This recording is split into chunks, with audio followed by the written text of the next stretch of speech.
Eu queria, então, dar início a essa mesa redonda das oficinas ZEASA do Envelhecer, que é um programa onde a gente intenciona falar sobre o processo de envelhecimento, mas ainda começando na juventude, né? É muito importante a gente começar a falar sobre isso na juventude, e tentar buscar soluções para chegar numa velhice tranquila, calma, saudável. Temos aqui hoje a presença da nossa embaixadora Zezé Mota, que vai daqui a pouco dar umas palavras. Também estamos com as professoras das primeiras oficinas, a Raquel Carvalho, da oficina de... só um momento.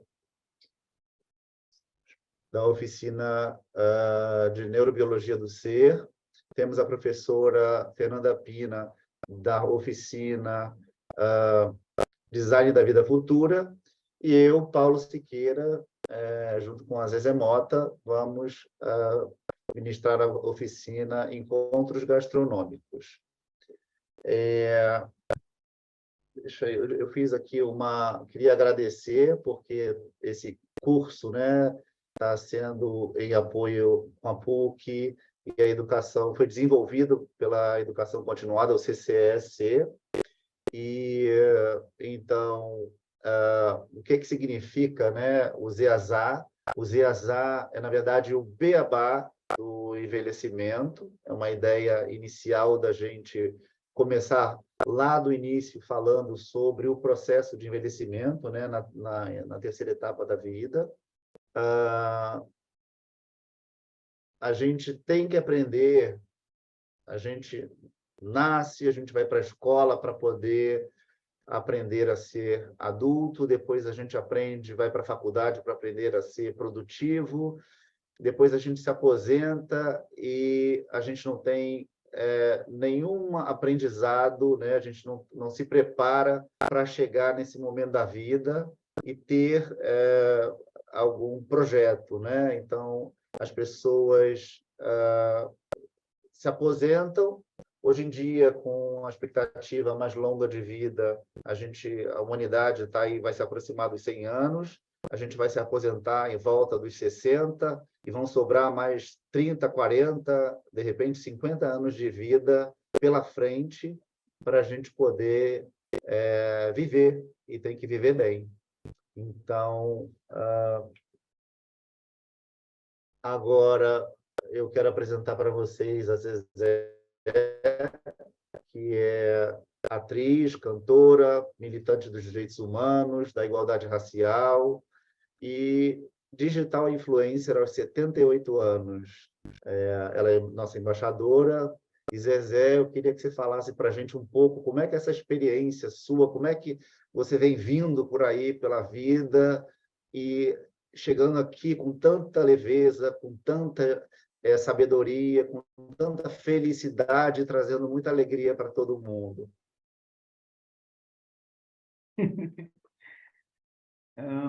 Já é boa noite, já, né? Boa noite. Boa noite.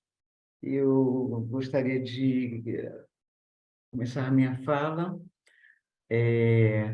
agradecendo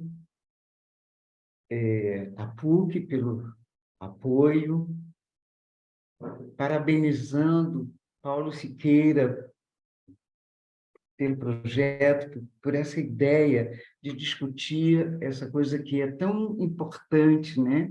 Que seja discutida, enfim, com bastante intimidade, e eu concordo com o Paulo, a gente tem que pensar na velhice, enfim, enquanto jovem. Então, eu acho esse projeto muito interessante e falar para os nossos ouvintes, enfim, que estão presentes hoje, que divulguem esse projeto, mas não só entre as pessoas idosas, mas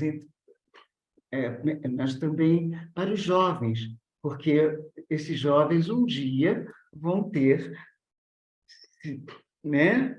Se Deus quiser, todos que nos ouvirem vão chegar aos 78 anos, como eu cheguei, graças a Deus, e a gente realmente, é bom insistir nisso, a gente tem que pensar na velhice desde cedo. Então, eu acho esse projeto de suma importância e estou muito honrada em ser embaixadora desse projeto, porque, e as pessoas me perguntam, respondendo a pergunta, como que eu consegui chegar até aqui, né? Ano que vem eu faço 80 anos, e eu acho que uma das coisas importantes é você estar de bem com a vida. E um dos meus segredos é a conexão com o divino. E eu estou cada dia mais carola. Não sei se vocês conhecem essa expressão, que se usava muito para os católicos, as pessoas católicas que iam à missa todos os dias, ou que vão. Não sei se ainda se usa, que eu sou antiga, né? Mas carola era aquela pessoa que ia à missa todos os dias. Eu sou uma carola da vida, e então eu acho que uma das coisas que, sabe, que me faz bem é essa conexão com o divino. Eu rezo cada vez mais. É quando acordo, é antes do almoço, é antes do jantar, é antes do lanche, é para sair de casa, quando eu volto para casa, quando eu saio, eu peço para que tudo dê certo. Quando eu volto, eu agradeço porque voltei. Então, são as minhas recomendações, né?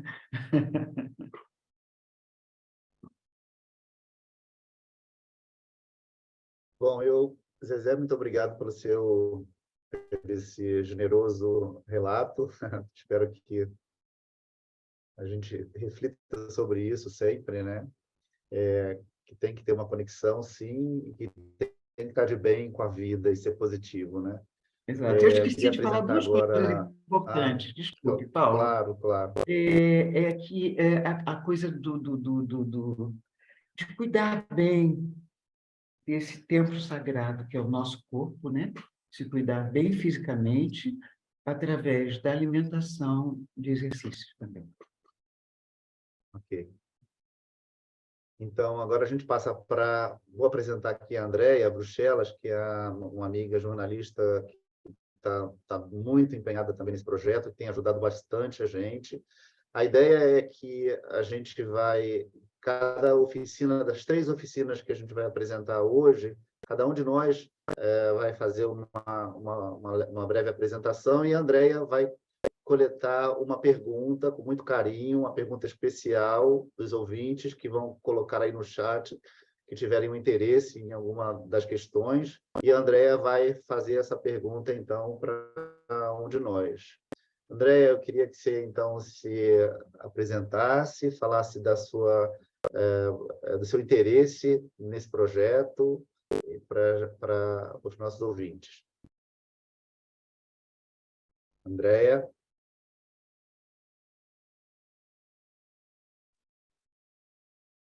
Que a Andréa teve um problema técnico aí, né? Estão me ouvindo? Ah, tá. Eu tinha Agora colocado no mudo. tô te ouvindo. Boa noite, gente. É um prazer estar aqui participando dessa mesa com tantos especialistas nesse tema do envelhecimento tão importante, né? Eu me chamo Andréia, como o Paulo explicou, eu vou estar aqui fazendo uma espécie de intermediação entre as pessoas que estão assistindo o evento, que já estão presentes aí, muitas pessoas, e os professores. Então, a ideia é que, ao longo da apresentação, vocês enviem perguntas. Infelizmente, eles não vão poder responder a todas as perguntas durante o encontro, mas se vocês puderem enviar o e-mail e as perguntas, eu posso depois encaminhar para que os professores, de acordo com a disponibilidade deles, respondam, né? E é isso, eu vou me apresentar rapidamente para vocês. Eu sou jornalista e, nos últimos anos, eu tenho me dedicado à academia e tenho aí algumas áreas de pesquisa, o esporte, o consumo, a produção de subjetividades. E eu encontrei nesse tema assim da vida saudável, né, que é o tema que esse curso se propõe a discutir, alguma interseção aí com o campo da psicossociologia, que eu estudo, e dentro do meu estudo eu abordo um pouco o desconforto nas cidades, né? E eu acho que aí tem um link com as oficinas do Zeazá do Envelhecer, na medida em que o processo do envelhecimento, de uma forma saudável, né, ele envolve uma série de fatores, né, uma série de subjetividades ligadas ao modo de vida de uma pessoa. Então, esse modo de vida da pessoa ele pode ser determinante aí para o aparecimento ou não de patologias na terceira idade, né? Então, existe toda uma rede aí de fatores psicológicos, sociais, econômicos, culturais, envolvidos nessa construção do envelhecimento, né? E dessa pessoa que está passando por um processo que muitas vezes é complicado e ela também está esbarrando em dificuldades de adaptação a essas mudanças rápidas que acontecem nessa fase, né? Então, eu acho que é exatamente por isso que se faz necessário um engajamento maior com a vida. E esse engajamento está ligado ao envelhecimento ativo, né? E também, claro, eu como jornalista também não poderia deixar de abordar a questão do etarismo, né? Que é tão necessária ser discutida essa questão no momento para que assim se rompa esse preconceito em relação à idade e permita que as pessoas sejam cada vez mais ativas aí nesse caminho para longevidade.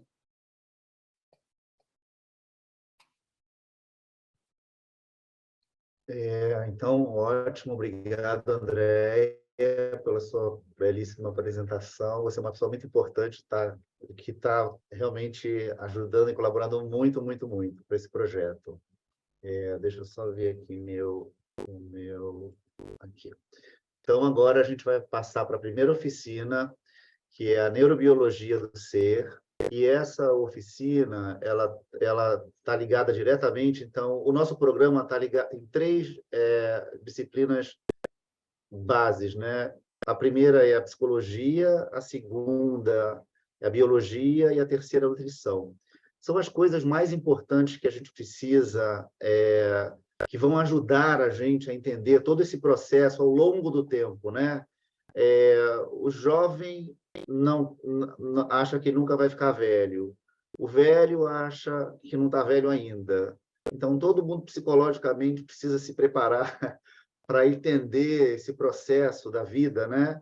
Então, quem melhor do que a ciência, né, para poder ajudar a gente a compreender tudo isso, e depois também a parte biológica, né, da gente entender esse processo do corpo, e a nutrição, que na verdade é a minha área, que é uma parte muito importante, que é para manter esse corpo saudável ao longo da vida. Então, agora a gente vai ter a apresentação da professora Raquel Carvalho. Raquel. Olá, boa noite. Agradeço, Paulo, pela gentileza no convite para estar aqui. É uma felicidade estar aqui com vocês nesse projeto tão importante, né? Fico muito contente. Eu sou Raquel, sou psicóloga, graduada pela UFRJ em 2008. Eu fiz o meu mestrado e o meu doutorado em saúde mental no Instituto de Psiquiatria da UFRJ e sou especialista em psicogeriatria. Ao longo de muitos anos da minha vida, praticamente os últimos 15 anos, eu venho estudando sobre o processo de envelhecimento. Tanto no caso de pessoas que têm dificuldades próprias do envelhecimento, quanto pessoas que vivem uma velhice ativa, né?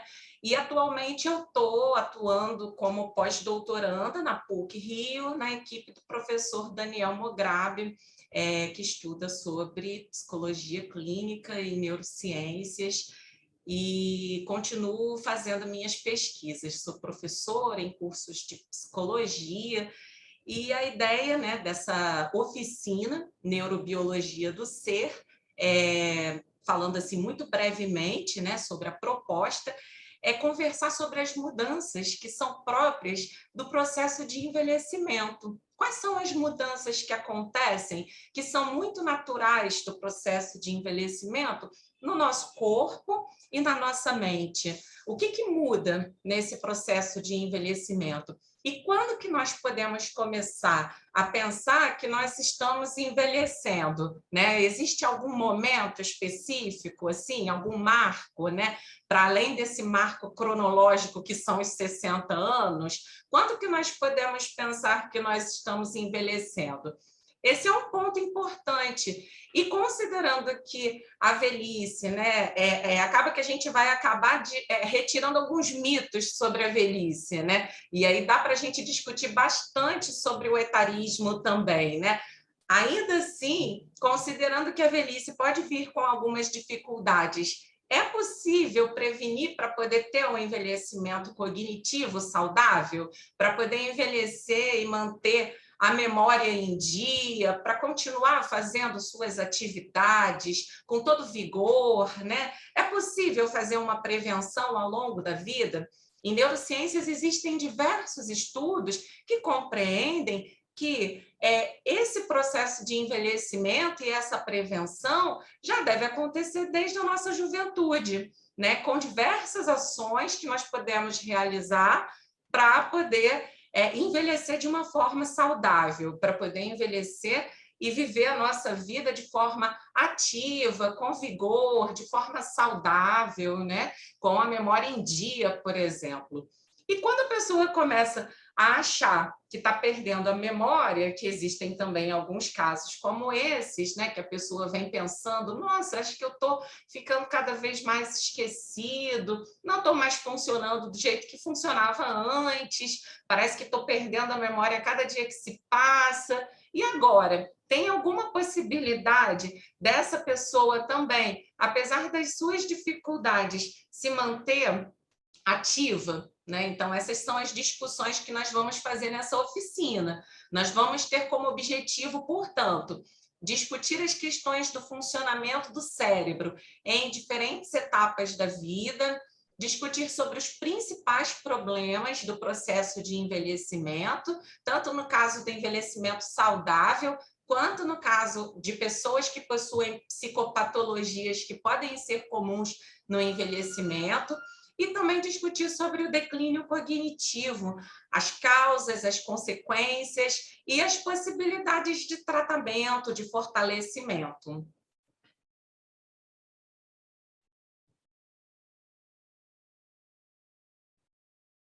Acho que Paulo tá desligado. Oi, entrou? Entrou. Oi. Andréia, a gente tem alguma pergunta interessante aí para Raquel? Temos sim. Deixa eu falar, é uma pergunta da Lilian. Ela pergunta o seguinte: se vocês acreditam que a epigenética possa ser suficiente para quebrar as barreiras socioeconômicas que comprometem o desenvolvimento de padrões comportamentais desejáveis para uma velhice saudável.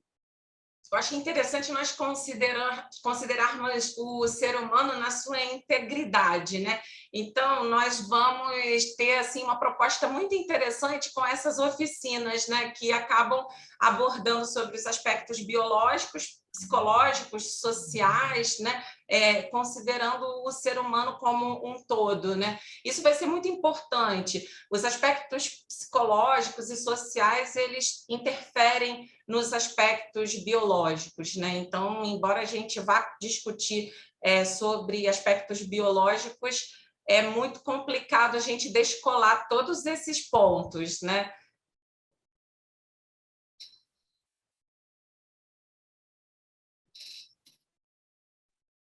Alguém tem mais alguma perguntinha? Temos que levar em consideração que o ser humano é biopsicossocial e espiritual, né? Pegando também o ponto que a Zezé Mota falou, né? Sobre a espiritualidade. A gente é um conjunto, né? Então, fazer assim uma separação para poder fazer uma explicação sobre o comportamento do ser humano pode ser bastante difícil, né? Vamos pensar nesse conjunto. E, Raquel, acho que já tem muita pesquisa mostrando também a influência da religião mesmo, ou mesmo da fé, né, na própria saúde, né? Muitas, e é uma área que tem se fortalecido bastante sobre o papel da religião e da espiritualidade, independentemente, né, da religião da pessoa, no nosso desempenho cognitivo, né, a relação entre as neurociências e a fé, né? Isso é algo que tem se fortalecido, tem alguns estudos que vêm sendo desenvolvidos sobre isso. Raquel, tem mais uma perguntinha aqui, da Johanne. Ela queria que você abordasse a questão de como falar da reserva cognitiva no envelhecimento. Ela pede para você falar um pouquinho sobre isso. Perfeito. Esse tema é muito importante. A gente vai cobrir bastante na oficina Neurobiologia do Ser, né? O que é a reserva cognitiva? Vamos imaginar que a reserva cognitiva é uma caixa de ferramentas que nós temos, né? E que nós vamos adicionando essas ferramentas dentro da nossa caixa para poder utilizar as ferramentas quando houver necessidade. Então, o que seria essa reserva cognitiva? É a quantidade de experiências variadas que nós vamos tendo ao longo da nossa vida. Então, por exemplo, se você mantém uma alimentação saudável ao longo da sua vida, você contribui para a sua reserva cognitiva. Se você tem experiências variadas de conversar com várias pessoas, de socialização, ao longo de toda a sua vida, de criar laços, você contribui para a sua reserva cognitiva. Existe, às vezes, um discurso que pode ser um mito, de que fazer palavra cruzada contribui para a sua reserva cognitiva. Até contribui, mas não só, entendeu? A gente tem que ter realmente uma diversidade de atividades, considerando o ser humano como um todo. E aí, para que a gente vai usar a nossa reserva cognitiva no nosso envelhecimento? Vamos imaginar que, ao longo do tempo, a gente começa a perder, por exemplo, algumas das funções cognitivas. Aí vai perdendo assim um pouco a memória, já não está funcionando mais do mesmo jeito que funcionava antes. Aí, o que você faz? Você vai lá e você pega uma ferramenta da sua caixa. Então, se você tem experiências variadas, se você tem laços sociais, se você tem uma rede de apoio, se você tem ao longo da vida uma preparação com boa alimentação, com exercícios físicos, com acompanhamentos de rotineiros, né, médicos, né? Se você está com tudo isso em dia, você está contribuindo também para a sua reserva cognitiva. Se você lê, vê filmes, a gente vai cobrir bastante nas oficinas sobre o tema reserva cognitiva, porque a ideia é essa. A gente começa a preparar a nossa reserva cognitiva desde os nossos 20 anos, né? Então, a gente já, desde quando a gente é criança, a gente já está montando aí uma reserva cognitiva. Então, quanto mais cedo, melhor. Preparando essa caixa de ferramentas, né? Raquel, a Zezé tem uma pergunta e eu também tenho uma outra perguntinha. Então, eu vou deixar a Zezé fazer Certo. E eu faço a última, tá? Tá. Zezé, você tem uma pergunta? Na verdade, é uma sugestão, uma lembrança que eu tive de colocar na nossa pauta, enfim, pelo menos na minha, eu acho fundamental, durante a oficina, começar falando sobre menopausa, por exemplo. A Andrea estava falando sobre mudanças, me veio na cabeça a questão da menopausa, que é um bicho de 7 cabeças, né, uma coisa, é um mito, né, com várias histórias que realmente não fazem sentido, né? E que, principalmente assim, nesse mundo moderno, com tantos recursos, eu acho fundamental que a gente tenha na nossa pauta essa questão da menopausa, porque isso pesa muito na cabeça das pessoas no processo de envelhecimento. Perfeito, anotado aqui para incluir, né? E realmente eu acho que é uma pauta muito importante, porque para além dos aspectos hormonais, existe um peso social, né, desse momento, é um marco do desenvolvimento, que todas as pessoas vão passar por ele, né, mas que é também carregado de uma série de estereótipos, né? Então, vamos incluir, sim. Ótimo. Tá, Eu falo por experiência própria, desculpe, te atropelei, Paulo. falo por experiência própria, porque eu tinha um monte de macaquinhos na minha cabeça com relação à menopausa, e coisas graves, né? Só para citar uma, essa coisa de que a mulher fica menos feminina, menos atraente, que perde a libido, enfim. Então, é isso. Raquel, e a menopausa ela tem um efeito direto quimicamente nas funções, por exemplo, cognitivas? Ela tem alguma ação, de fato,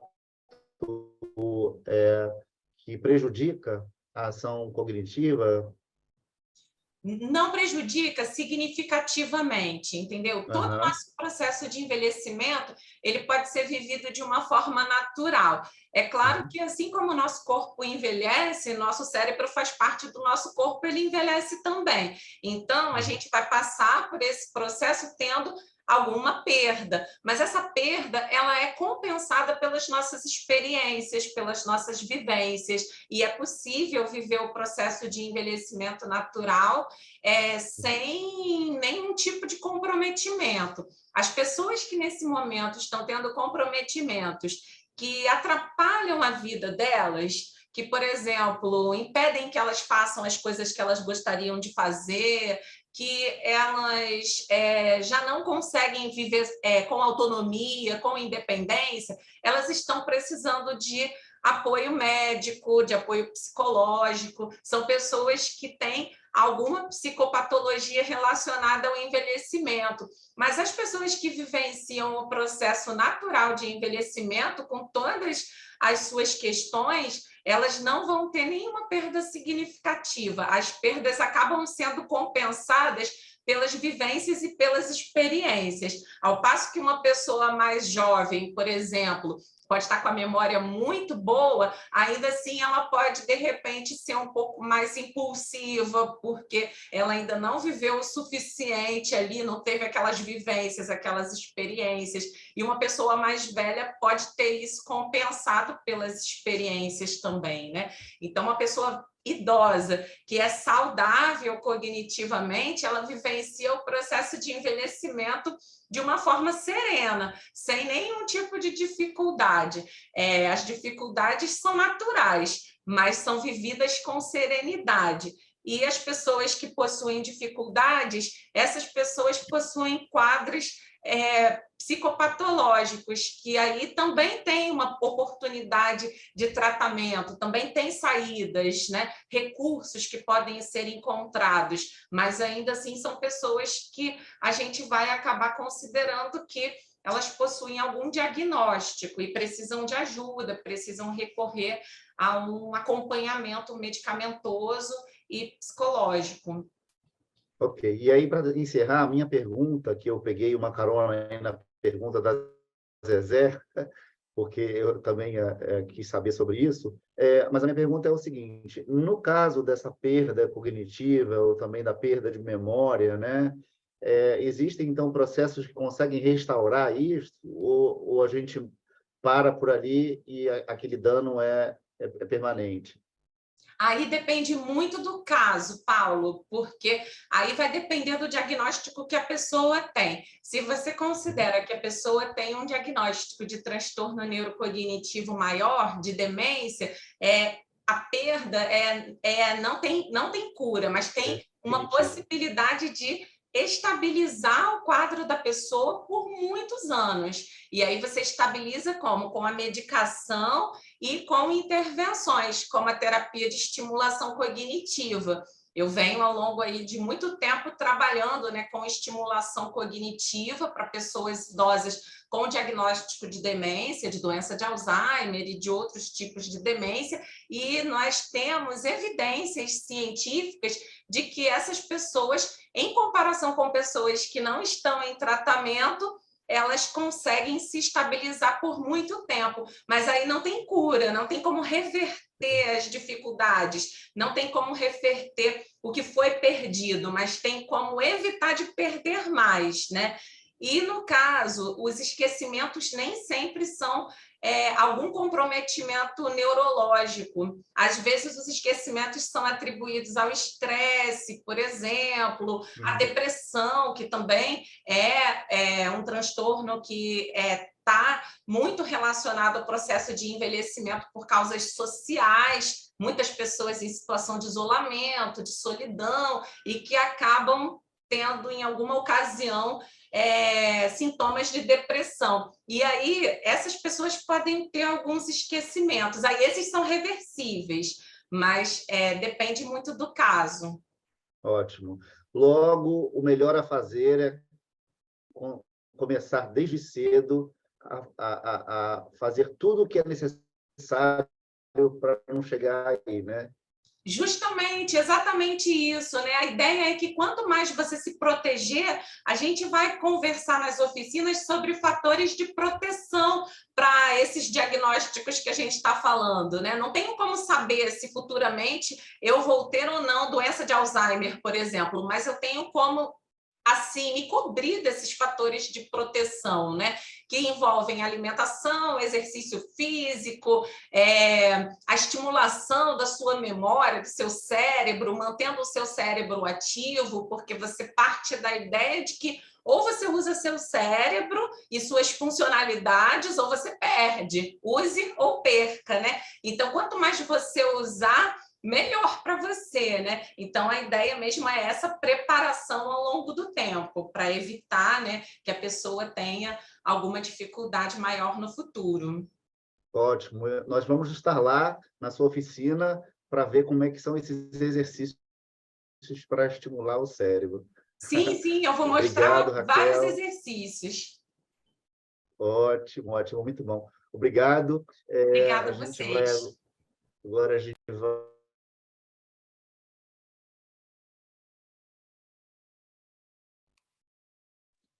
desculpe. A gente vai para o design da vida futura com a professora Fernanda Pina. Fernanda. Boa noite a todos e todas, sejam muito bem-vindos a esse evento maravilhoso. Eu estou aqui ainda meio tremendo, meio nervosa, né? Que Zezé aqui com a gente, é um prazer imenso.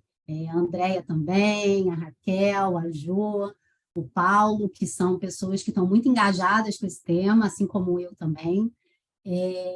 Então, gente, eu sou essa pessoa, né, que está aí. Estou aqui na PUC, vou completar 22 anos, segui durante esse tempo uma vida paralela entre a vida acadêmica e a vida profissional, né? Entrei como funcionária e com isso consegui seguir aqui, com muitos pensamentos, com muitos projetos de vida no início que vão ganhando novos formatos e vão exigindo de nós manobras e muito jogo de cintura para tocar a vida, né? Então, nem sempre tudo sai como a gente planejou e, às vezes, sai até melhor do que a gente planejou, né? Então, com base nisso, eu fui seguindo uma vida acadêmica pela qual eu fui me apaixonando, mas, ao mesmo tempo, também sempre com muita vontade de ressignificar esse papel do pesquisador, do acadêmico, né? Tentando associar, sim, teoria com prática, né? Porque a gente tem mania de dizer que na teoria é uma coisa, na prática é outra, né? Então, isso me estimulou muito a pensar em soluções educacionais, em especial dentro da área de educação continuada. E quando eu entrei no tema envelhecimento, lógico que eu tive vários fatores, não dá para contar todos aqui, mas eu nunca entendi o envelhecimento como uma coisa complexa ou negativa, né? Que é normal acontecer, a gente sabe disso. Isso porque eu ainda tenho as minhas duas avós vivas, né? Então, convivo com elas. Uma está com 92 e a outra com 95. Trocamos de igual para igual, né? E isso me fez perceber que envelhecimento pode ser uma coisa muito legal. Quanto mais tempo eu viver uma vida bacana, melhor para mim, né mesmo? E para os meus que me rodeiam. Então, em função disso, eu acho que o processo da educação, né, não só dessa educação tradicional que a gente conhece, mas em pensar num projeto de vida que me estimule a me manter aprendendo, né, é muito bom. E por isso eu vou trazer essa oficina do futuro da vida madura, porque a gente também vai usar várias referências do ponto de vista do design, né? Então, assim, o design foi meu doutorado, eu passei a minha vida na administração de empresas e segui o doutorado no design. E muita gente, é comum, né? Mas, assim, design, né? O que o design tem a ver com a minha vida, projetar a minha vida, né? E tem exatamente, acho que a palavrinha é essa, projetar, né? A gente pensa no designer como um criador de soluções inovadoras e objetos incríveis, e a gente, na verdade, tem que usar o pensamento do design para aplicar em diversas frentes da vida, inclusive na nossa própria, né? Então, eu acho que nós temos muito a ver com isso, e, de alguma maneira, somos designers da vida e não sabemos disso, né? E quando a gente tem o conhecimento, a gente se apropria disso e faz isso melhor. Então, eu acho que a oficina vai trabalhar muito esses aspectos do design, a gente vai trazer muitos pontos de vista sobre isso, vamos falar muito sobre esse jeito de pensar do design e como é que a gente associa isso. E aí, o que é legal é que durante os encontros, a gente vai usar muito como referência esse livrinho aqui, que é um livro que foi projetado por 2 professores em Stanford, que no início percebiam uma certa coisa, né? Os alunos que entram, imagina você entrar para Stanford, né, gente? Entrar para Stanford pode ser o sonho da sua vida e da sua família inteira, né? E aí, o que acontecia normalmente? Muitos alunos entravam, ingressavam no curso e percebiam assim, nossa, não é nada disso, né? Afinal de contas, eu entrei para Stanford. E aí, esses 2 professores começaram a perceber uma certa frustração dos alunos, porque, afinal de contas, eles conquistaram uma coisa e não se viam, né, naquela situação, pelo menos na situação do curso. E aí foi quando esses professores montaram uma disciplina eletiva, que tem exatamente esse nome, o design da sua vida, são professores do design, e eles criaram métodos, né, que os designers normalmente utilizam para desenvolver soluções para você aplicar na sua vida. E aí vem a ideia de você projetar a sua vida, né? De você fazer um projeto de vida, né? Analisando diversos aspectos, se colocando, né? Como uma pessoa que analisa não só você, enquanto, vamos dizer assim, o principal usuário da sua vida, né? Mas você também como aquele que vai projetar muita coisa ao seu redor. Então, você também depende do contexto, depende de vários provedores, né, que não só que junto com você vão criar condições melhores para a sua vida, né? E quando a gente fala disso, é muito difícil a gente pensar nisso, porque socialmente, nós não, culturalmente, melhor dizendo, nós não fomos preparados para isso, né? A gente é da era do imediatismo, né? A gente precisa criar tudo para hoje, para ontem, e isso acaba, né? A gente tem um padrão de vida ideal, né? Casar, ter filhos, isso já está sendo mais questionado, mas a gente sabe que isso ainda prevalece. A gente sabe que ter uma formação, e aí, será que tem que, né? A gente questiona muito isso. E aí, ao projetar a sua vida, é muito importante que a gente fale sobre interesses e vocações, porque também não basta só eu ter interesse por uma coisa se eu não tenho vocação, né? Ou eu posso ter vocação e nem sei que tenho. Então, acho que a gente, quando pensa em vários exercícios, né? Então, falando em exercícios, já que a Raquel estimulou todo mundo a exercitar o cérebro e se movimentar, então a gente também vai fazer muitos exercícios, vai seguir a recomendação da Raquel também nessa oficina, para a gente projetar a nossa vida. Tá? Então, basicamente, é esse. Aí, Paulo, pode passar, por favor? E aí, o que a gente pretende efetivamente, né, nesses encontros? A gente vai, então, portanto, sob o ponto de vista, né, de vários autores do design, a gente vai conhecer algumas ferramentas básicas do design, visando a utilização delas para o projeto de vida. Como a Raquel também falou, né, que a gente também tem as caixinhas de ferramenta da gente, no design também a gente tem umas caixinhas de ferramenta. A gente entende métodos, a gente entende formas de que se faz, mas será que aquilo serve para mim? Então, basicamente, a gente vai trabalhar muito com essa orientação. São dias, né, que nós vamos estar juntos, sempre de uma maneira muito ativa. E a vantagem, né, da gente estar na oficina é que a gente vai ter muita troca, não só comigo enquanto professora, mas também eu acho que eu vou estar muito mais como uma facilitadora, porque a troca entre as pessoas é muito importante, né?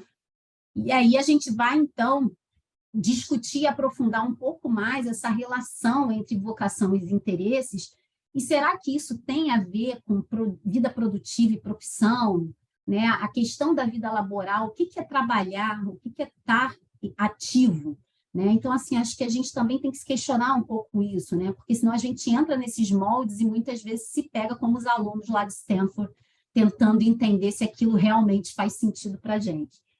Mas acho que a gente vai trocar muito sobre isso, trazer muito conteúdo para trocar, para discutir sobre.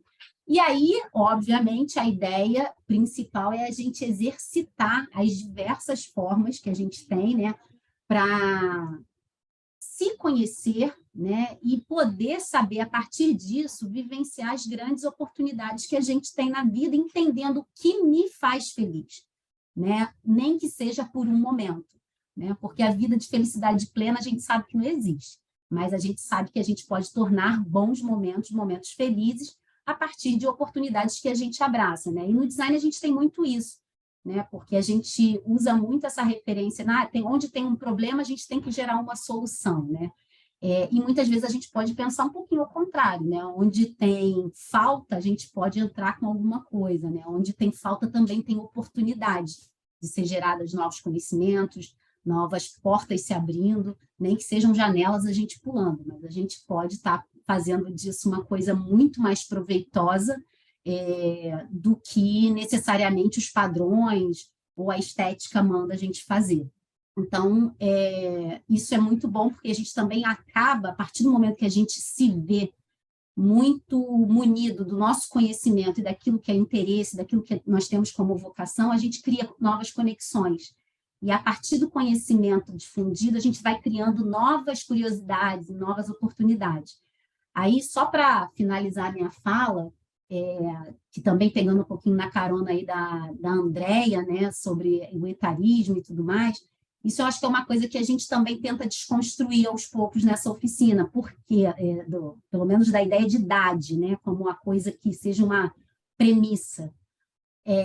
A gente fala de interesses mesmo, no sentido de que será que o que me associa a uma outra pessoa, será que o que me conecta a uma outra pessoa é o fato de eu ter a idade, de eu ter a classe, de eu ter a cor, de eu ter isso, né? Ou são os interesses que nos unem, né?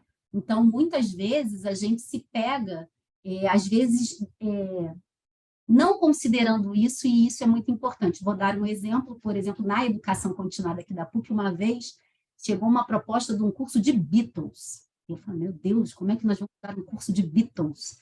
Né? E eis que, primeiro que o corpo docente, cada um era de um departamento completamente diferente. Tinha da engenharia química até a odontologia. E depois, a gente se deu conta que a turma foi um sucesso, e na primeira turma nós tínhamos uma pessoa de 14 anos e uma de 68. Então, veja, o interesse uniu essas pessoas em torno de algo que foi muito produtivo para elas. Então, acho que a gente pode questionar coisas a partir do curso de Beatles aí, e, em função disso, poder tirar algumas nuvens ainda que ficam na nossa vista, né? Clarear um pouco mais no sentido da gente poder ver o que, de fato, tem de oportunidade para uma vida melhor projetada. E aí eu estou aí com vocês para isso e espero poder contribuir bastante e ter o feedback aí também para a gente poder aperfeiçoar sempre essa oficina. Muito obrigada, gente. Fernanda, é incrível isso aí, porque você está falando justamente, a gente vai falar sobre um assunto, que você falou dos Beatles, né, que é uma coisa muito específica, né, de um determinado grupo, e aí você encontrou interesses de pessoas de faixa etária extremas, não é? Imagina o processo de envelhecimento que é de todo mundo, não é? Cada um de nós. Então, independentemente de qualquer credo, de qualquer cor, qualquer raça, todo mundo vai participar, vai passar por isso, vai chegar lá, como a Zezé até falou. Ainda bem. Não é? É isso mesmo, graças a Deus, né, Zezé? Bom, Andréia, e aí, o que a gente tem de bom aí? Quais são as perguntas? Pois é, a Adriana gostou muito da abordagem, essa abordagem, eu imagino ela falando um pouquinho do design, E aí eu gostaria de colocar uma perguntinha que não foi dela, mas eu acho que ela falando sobre abordagem, você falou dessas caixinhas, né? Que a gente está sempre dentro de uma caixinha, né? A gente estuda para depois arranjar um emprego, aí depois casa porque tem que ter filho, e depois envelhece, depois morre. Quer dizer, como que o design, eu não entendo nada de design, mas como que o design consegue fugir dessas caixinhas, já que ele também é uma forma de planejamento, né? Assim, o planejar é um planejar revolucionário. Como é que é esse planejar? Legal, Andréia. Eu acho que é porque, na verdade, Andréia, o design não vem com muitas respostas, ele vem com muitas perguntas. E eu acho que a gente se pergunta pouco, né? A gente se questiona pouco. A gente questiona muito o outro, questiona a sociedade, questiona as situações, mas a gente se questiona pouco. Então, eu acho que diante de certas situações, como o envelhecimento, que, como acho que a Zezé colocou bem lá no início, assim, ainda bem, né? Porque se você não, eu quero chegar aos 78, e eu quero, como a Raquel também pontuou, chegar bem, né? E quero poder ter um diálogo com meus netos, como hoje eu tenho com as minhas avós. Então, assim, a questão é como é que a gente faz isso, sem ser tanto no tato também, né? Será que dá para projetar? E o fato de projetar, pensando em planejamento, o design traz muitas ferramentas que hoje a gente utiliza, né? Por exemplo, teve um autor, o Tim Brown, que é o cara que pensou muito o design aplicado para a realidade das empresas. E aí os designers mais antigos, né, eles ficam até um pouco chateados, mas a gente já estava falando isso há muito tempo, né? Mas talvez ele trouxe uma abordagem que popularizou mais. Então, a gente entende que, por exemplo, o processo de criação de um designer, seja ele que vai fazer uma peça gráfica, seja vai fazer um produto, seja vai desenvolver um serviço, ele primeiro entende 3 coisas que são muito importantes. O usuário, quem vai, né, fazer uso dessa minha solução, o contexto em que eu estou inserido, porque às vezes o contexto interfere muito na nossa vida, né? Vide aí a pandemia que nós tivemos, hoje já podemos voltar para o presencial, mas estamos aqui nos desfrutando de um encontro maravilhoso no Zoom, né? E também acho que a questão do provedor de serviço. Mas quando a gente aplica isso para a nossa realidade, a gente está pensando que eu sou mesmo usuário, eu sou a mesma provedora, e o contexto eu também posso escolher onde eu estou inserido. Então, eu acho que talvez pegar essas dicas do design nesse processo de criação, por exemplo, é um exemplo clássico assim, de como a gente pode pensar numa vida melhor projetada, o que não quer dizer uma vida engessada. Porque também, se eu penso numa vida projetada e acho que eu tenho que seguir aquele caminho, nada mais, a gente tem que ter, né, os planos B, C, D, eventualmente, para a gente poder fazer as nossas manobras. E também está olhando... E por que faz a gente pensar nesses planos B e C? Talvez pensar exatamente uma coisa típica do design também, nos protótipos. Será que antes de eu tomar aquela decisão importante para a minha vida, fazer aquilo, o que eu posso fazer antes que eu posso testar? Que eu posso me aproximar daquilo sem necessariamente radicalizar na vida, né? Então, quais são os movimentos que eu faço gradativo e que são incrementais para a solução que eu estou criando para mim mesmo? Então, acho que o design ajuda, por exemplo, nesses dois tipos de situações. Ótimo. Zezé, tem uma pergunta? Na verdade, eu não tenho uma pergunta, só uma citação.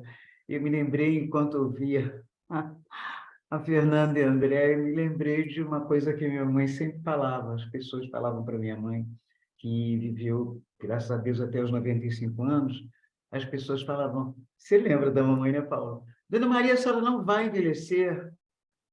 E aí eu me lembrei dela, Claro. né, durante a fala de Fernando e de Andréia, porque minha mãe sempre ficou teve uma vida muito ativa e estava sempre muito ocupada o tempo inteiro, até os 95 anos, pelo menos até os 90, depois ela ficou mais tranquila. E as pessoas falavam, só não vai envelhecer, Dona Maria? Ela falava, não tenho tempo. Eu acho que... Produtiva, né, Zezé? Não é? 95, né? Foi até os 95. Foi até os 95. Se não fosse a Covid, eu acho que iria a 100. Exatamente. Fernanda, e aí a gente, então, justamente, eu iniciei falando sobre isso também um pouco, A gente com agora uma base das pessoas viverem muito mais por causa dos avanços da ciência, a própria transformação na mudança nos hábitos, né, alimentares, fazendo mais exercício, né, e vai esticar essa vida, né? E aí, como é que vai ser isso depois? Então, a gente se projetou para trabalhar legalmente, né, entre aspas, obrigatoriamente até os seus 60, por ali, e depois o resto disso, quando a pessoa está... No caso da mãe da Zezé, com 90 ainda estava lá, ela era a mestra da embarcação dela, era ela quem decidia o que ela queria ou não, ela era que fazia, que construía os dias dela, né? E aí, como é que é isso? O que a gente tem para falar de novidade, né, nessa sua oficina incrível, que é justamente o design dessa vida futura? Qual a dica assim, que você acha fascinante, que as pessoas devem e já começar a pensar ainda jovens, né? Que você não adianta só você pensar que você vai virar um médico. Você tem que pensar, tá, e um dia, quando eu parar de trabalhar como médico, como é que vai ser isso aí? E eu vou estar ainda cheio de vida, né? Paulo, uma coisa que acho que é muito bacana também é a gente, toda vez que um designer projeta alguma coisa, né, ele também escuta muito. Ele coloca, por exemplo, o protótipo é isso, você vai lá, coloca uma coisa em um uso assim para um grupo, para uma amostra, e você escuta muito, né? Então, eu acho que tem uma coisa assim de... Mas quando você está falando da vida, que você não está falando de um produto para vender ou de uma ação para entregar, está falando da sua vida, como você bem colocou, eu sou um médico, trabalhei a vida inteira, e agora? Né? Aí é que está, eu acho que quanto mais ampliado for o seu olhar, e uma ampliada, como a Raquel até colocou bem, eu adorei quando ela falou assim, o que vai ajudar a gente? Quanto mais experiência eu vivi, mais eu... Então, assim, eu acho que o médico, ele não é só médico, ele está médico, né? Então, ele vai viver as experiências dele como pai, como professor, eventualmente, como filho, como marido, ou como a pessoa que pratica os hobbies, né? E vai se descobrindo, né? A Zezé, por exemplo, no início falou que ela está cada vez mais ligada lá com a espiritualidade dela. Então, isso provavelmente é mais recente, né? Antes e aí ela vem desenvolvendo isso, né? Então, essa questão da gratidão, essa questão de poder sair, torcer para dar tudo certo, chegar em casa e agradecer que deu tudo certo, que voltou. São pequenos detalhes que eu acho que a gente deixa desapercebido, com alguns exercícios que a gente vai praticar, a gente vai aprendendo a ouvir, traduzir essa escuta, possibilidades e testar cada possibilidade dessa. E aí a gente eventualmente vai aperfeiçoando isso e criando um plano de ação mesmo, efetivo, para a gente praticar e exercer alguma coisa, né? Tinha uma professora minha que sempre falava uma coisa muito legal, né? Que quando eu fiz disciplina de metodologia no design, ela falava, existem demandas do usuário que nem ele sabe que ele tem. É só você observando que você vai descobrir. E acho que essa coisa da observação também é muito importante, né? Então, assim, mas a gente observa, de novo, a gente observa muito o outro. Então, eu acho que também, à medida que a gente vai envelhecendo, a gente vai olhando um pouquinho mais para a gente. E aí eu acho que aproveitar essa característica natural com essas oportunidades, aplicar, porque quando é que a gente pensou em falar de aplicar técnicas do design para a vida, né? Então, assim, usar essas coisas novas que chegam para a gente poder viver mais e melhor. Né? Muito bom, Fernanda. Alguém tem mais alguma pergunta? Eu tenho uma pergunta aqui que eu acho que é um pouquinho mais ampla, que pode ser a Fernanda ou pode ser a Raquel, as duas falarem um pouquinho, que é o seguinte, é uma pergunta da Yuri, do Yuri, falando o seguinte, como a neuroplasticidade pode ser influenciada por práticas espirituais, meditação, alimentação e exercícios físicos na terceira idade?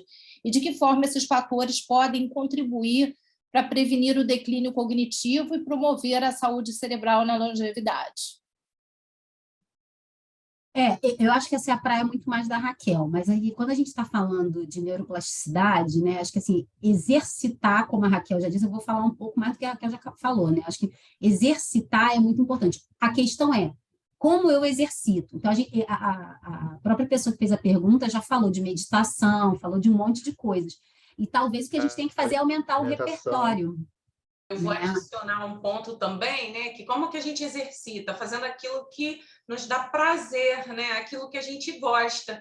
Tanto é que quando eu trabalho com as pessoas na estimulação cognitiva, na entrevista eu faço um levantamento muito detalhado daquilo que a pessoa gosta. Seria muito importante que a forma de exercitar esteja vinculada com uma coisa que te dá prazer também. Então, se você gosta de dançar, se você gosta de ver filmes, né? Se você gosta de música, de Beatles, tudo isso, né? Estando vinculado aos aspectos emocionais, também vai ser um exercício muito mais potente, né?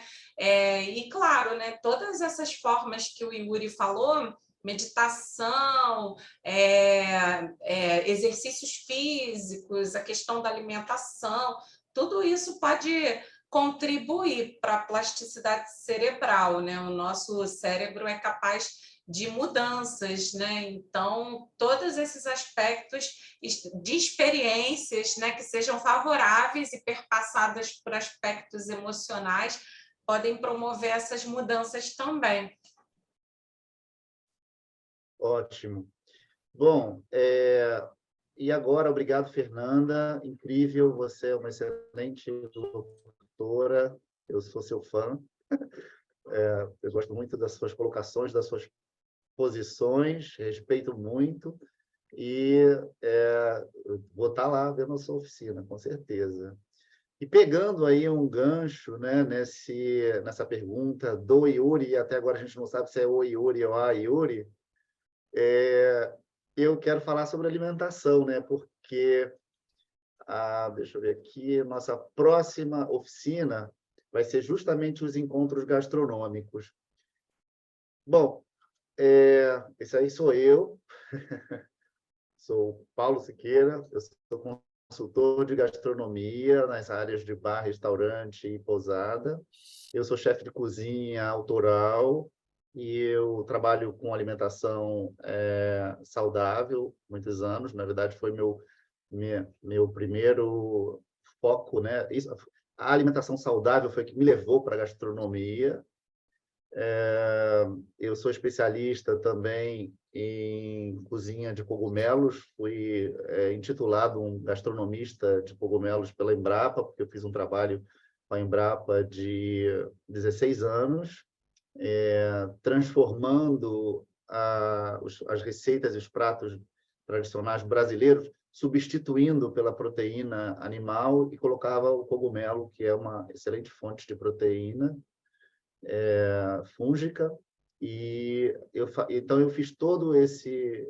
Foi um trabalho muito bonito, abri 2 restaurantes, e ao longo de um tempo eu comecei a achar uma necessidade muito grande, né?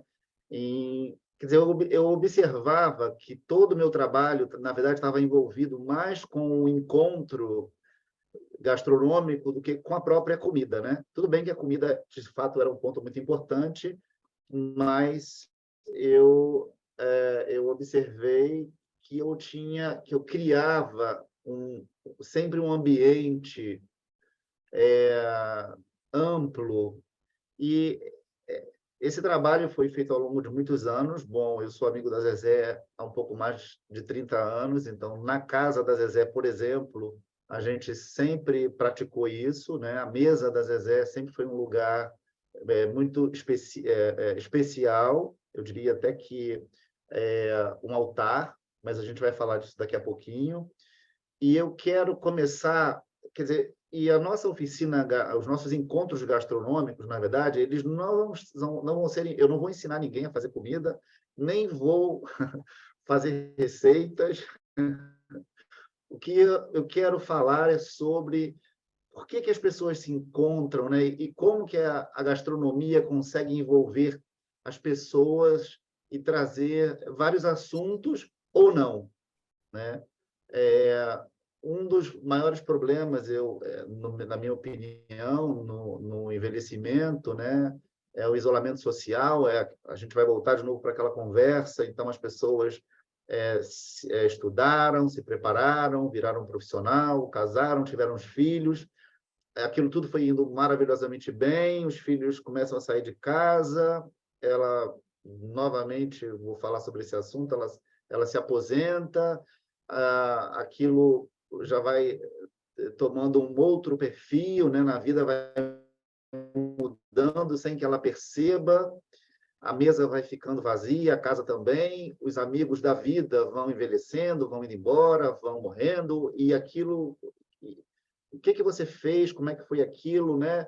E, de repente, pode parecer para os jovens que não, mas para os que já viveram mais um pouco, vão saber do que eu estou falando, você se dá conta, um dia você acorda e se dá conta que, de repente, você está meio sozinho, né? Que você está num isolamento social já, quer dizer, a sua vida já tomou um outro perfil, você já está de um outro jeito, e isso vai te dando mesmo uma sensação de solidão, né? Às vezes até tem algumas pessoas por perto, mas aquilo vai te trazendo uma solidão, né? Então, isso, a Raquel pode falar disso melhor que eu, a área dela. Para a pessoa idosa, acho que é uma coisa muito dura, porque então essa solidão ela vai somatizando, ela vai trazendo efeitos não positivos, né, para aquela pessoa, que pode acabar adoecendo, que pode acabar tendo problemas depressivos, né?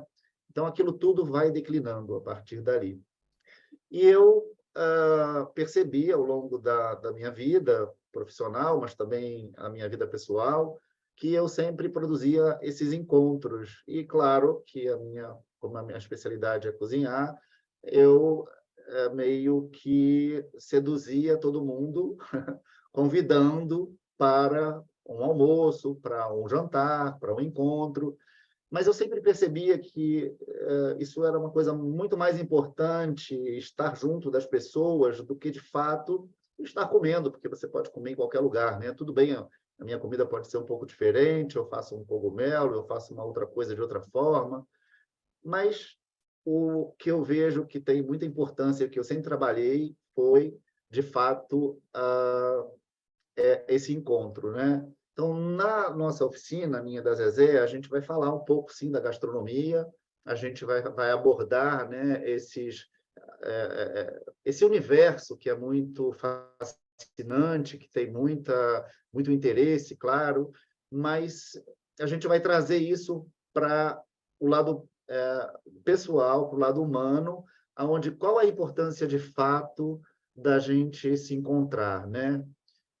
Por que a gente, a mesa, por que a gente tem que, como que a gente pode, de fato, desenvolver, né, ao longo da nossa vida,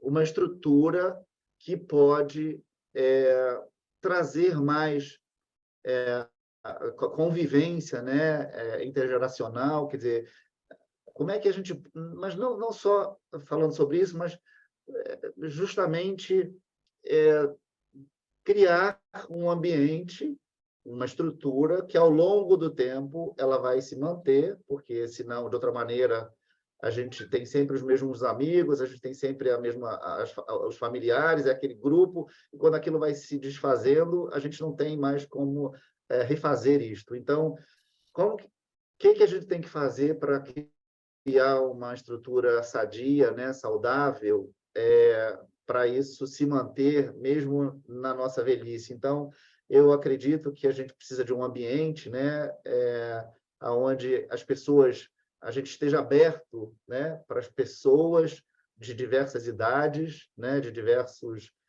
raças, né, diversificar, claro, mas a questão da idade sempre é uma coisa muito forte, né? Então, as pessoas com 20 anos querem se encontrar só com as com 20, as pessoas com 50 querem estar só com as de 50, só que aí ela vai fazer 60, aí ela já começa, né? Aí ela mesma já começa a não querer mais encontrar ninguém, porque aquilo dá trabalho, ela mesma já, daí ela fez 70, aí bom, aí ela já acha que aquilo ali não vale mais a pena. Como? E aí ela mesma vai construindo, vai se desconstruindo, né? Porque aí ela vai mesmo, aquilo vai desandando. Não, é o contrário, eu vejo que tem que ser o contrário, eu vejo que a gente tem que criar, ainda quando jovens, uma estrutura, como aconteceu sempre na casa da Zezé, vou falar de novo, porque esse é um exemplo excelente, onde ela sempre foi trazendo pessoas, em todas as fases da vida da Zezé, sempre tinham pessoas de diversas idades, independente da dela, né? De diversos pensamentos, é claro, de diversos... a Zezé é uma artista, né? Sempre foi uma pessoa muito querida, muito generosa, então ela sempre ofereceu esse ambiente, né? E isso sempre foi em volta da mesa. E eu estava sempre, muitas vezes eu estive lá cozinhando e transformando esses momentos em especiais, né? Então a gastronomia, ela pode sim ser uma engrenagem, né? Uma forte engrenagem para esse processo, né? Mas a gente tem que praticar ele desde o início, senão ele se apaga, né? E a mesa, a gente tem que transformar essa mesa, sim, num lugar, né? num palco de encontro, mas precisa de uma estrutura que a gente tem que desenvolver ainda quando jovem. Não, isso não vai, a gente não vai, depois de 70 anos, conseguir, de fato, se sentir confortável com pessoas, amigos trazendo amigos, né, que você não conhecia, a menos que você tenha construído isso ao longo do tempo. Zezé, eu queria... nós estamos juntos nessa oficina, eu e a Zezé. Eu faço a parte teórica, a Zezé vai fazer a parte prática. As nossas oficinas vão ter 10 aulas, as primeiras 4 são online comigo, e a gente tem um encontro presencial com a Zezé, onde a gente vai colocar em prática, vai montar esse ambiente, essa sala, esse encontro gastronômico, né?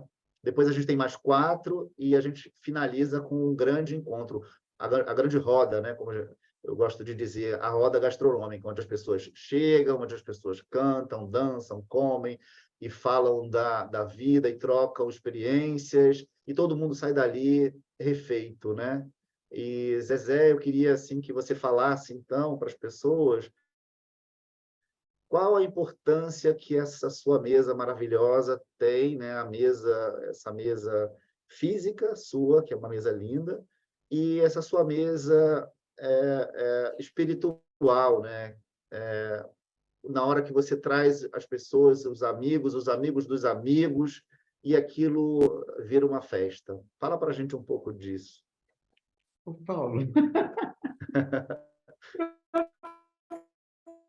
falar a peguei, verdade, você já disse tudo sobre os nossos encontros, que são realmente maravilhosos. O que eu posso reforçar é a importância dessa coisa da convivência, né? Da gente não deixar, como você já citou, né? Com o tempo, que essa coisa, que as pessoas se afastem e que a gente não renove esse grupo ou alimente né? Esse grupo que faz parte da vida da gente desde sempre.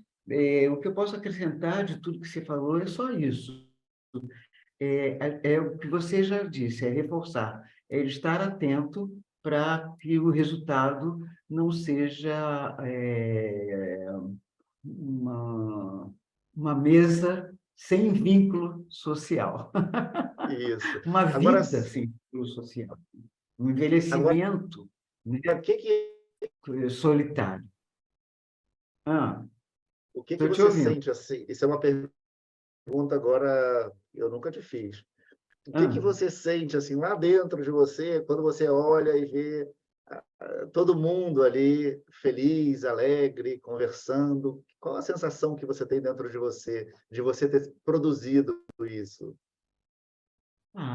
É prazeroso, essa coisa de convivência e de dividir, só traz felicidade, só acrescenta, enfim.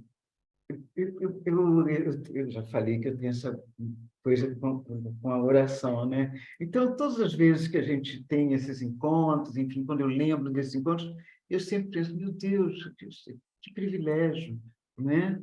Não estar só, Que privilégio que as pessoas atendem sempre ao meu chamado e ter sempre essas pessoas ao meu redor. E quero mais. Eu também. E estou tendo mais, porque agora, né, estão chegando os netos.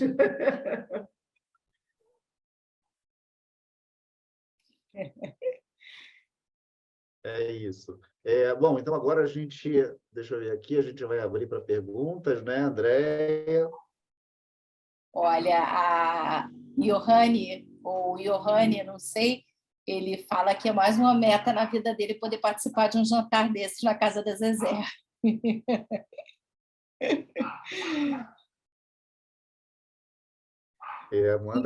Fala para o Johanne ou a Johanne deixar o endereço, o contato para a gente mais tarde se falar, né, Zezé? Ela está rindo aqui, botou risos, e falando em nome neutro, o Yuri fala que ele é o Yuri, tá? Ele é só para lembrar aqui. E tem uma pergunta aqui para você, Yuri. Paulo, da Mariana, que tem um empreendimento familiar de distribuição de cogumelos há 20 anos, e ela sempre acreditou no potencial do fungo como alimento. E aí ela te pergunta de que forma o consumo frequente de cogumelos pode auxiliar na saúde durante o envelhecimento. Bom, essa é uma pergunta excelente, porque os cogumelos são alimentos completos, né? Eles são fontes de proteína de excelente qualidade. É o único substituto da proteína de origem animal, porque as pessoas que param de comer carne por opção, ou às vezes problemas, né, de saúde, elas vão ficando com uma deficiência, né? A carne é um alimento importante na dieta, proteína, né, de origem animal, e o cogumelo seria o único substituto, né? Então, ele é um alimento muito completo, ele traz muitos benefícios para a saúde, porque ele tem muitas substâncias farmacológicas, né? Dentro desse meu projeto, desse meu trabalho da Embrapa, a gente tinha um núcleo de cultivo, que é o que a Embrapa fazia, né? A melhora de cultivo. Tinha o núcleo gastronômico, que era o meu, para melhorar o consumo. Então, você precisa ensinar a população a usar o cogumelo, né? E mostrar o que ele significa. E tinha o terceiro núcleo, que era o científico, onde a gente tem, né, na verdade, uma pesquisa, um protocolo de utilização dos cogumelos em tratamentos de câncer. Então, o doutor Jorge Genari é um oncologista, que tem um protocolo oficial onde ele utiliza os cogumelos, dosagens, né, e acompanha pacientes. Eles não são medicamentos, mas eles auxiliam muito nesses tratamentos, muito mesmo. Então, eles têm ações antitumorais, então, eles tratam o intestino, eles melhoram o sistema imunológico, tratam a pele, né, porque eles têm uma carga enorme de vitaminas. Então, é um alimento muito poderoso, muito forte. Eu digo para ela que ela está no caminho certo, e eu gostaria que ela depois me mandasse algum contato para a gente trocar algumas coisas, se eu puder ajudar, né? E não sei se eu respondi especificamente, mas eu me empolguei e falei um pouco demais. Não sei se eu respondi a pergunta dela. Olha, ela agradeceu, acho que você respondeu sim. E a Johanne, que tinha falado que tinha como meta aí jantar na casa da Zezé, diz que é do interior, que é da Bahia, de Irecê, e talvez ela tenha essa oportunidade aí nos encontros virtuais, né? Claro, exatamente. Não, ela pode participar dos encontros virtuais, né, da oficina, e no encontro presencial ela marca de vir ao Rio de Janeiro e a gente se encontra. Agora tem uma outra pergunta, dá tempo, Paulo, de fazer, do Edson? Dá tempo. Ele pergunta se existe uma relação entre o envelhecimento e alteração cognitiva patológica. Se existe como? Desculpa. Deu uma falha. Relação, talvez seja, não sei se pode ser um pouquinho para todos, não sei, existe relação entre envelhecimento e alteração cognitiva patológica? Aí eu acho que é a Raquel, né? Uhum. Né, Raquel? Isso, existe sim uma diferença entre o processo de envelhecimento natural e a alteração cognitiva patológica, né? Mas é um limite, né, que a gente sempre fala que tem uma linha tênue entre o que é normal, natural e o que é patológico, né? Qual é o limite? É quando tem alguma coisa que atrapalha a sua vida. Então, por exemplo, se você tem um problema de memória que é corriqueiro, que acontece com todo mundo. Ah, hoje fui lá na cozinha, cheguei na cozinha e aí pensei assim, o que eu vim fazer aqui? Aí voltei. Isso acontece com todas as pessoas, né? Principalmente quando a gente não dormiu direito, quando a gente está cansado, né? E é normal. Agora, quando começa a atrapalhar a sua vida, aí já é esse limite que está passando para o patológico, quando você começa a ter casos mais graves, por exemplo, né? E aí a gente já estaria trabalhando com envelhecimento patológico. Casos de pessoas, por exemplo, que de repente podem se perder na rua, ou então podem acabar esquecendo o fogo ligado e aquilo ali causar um acidente com frequência, né? Aí já são casos assim que podem atrapalhar a vida da pessoa, atrapalhar as atividades de vida diária da pessoa, né? Essa pessoa precisaria de alguém para poder estar junto com ela, acompanhando também, né? Mas no natural a gente também tem alguns momentos que o nosso cérebro nos prega peças, né? Como esses momentos assim que às vezes acontece direto comigo, né? Eu vou lá na cozinha e penso, o que eu vim fazer aqui? Isso acontece, isso é normal, né?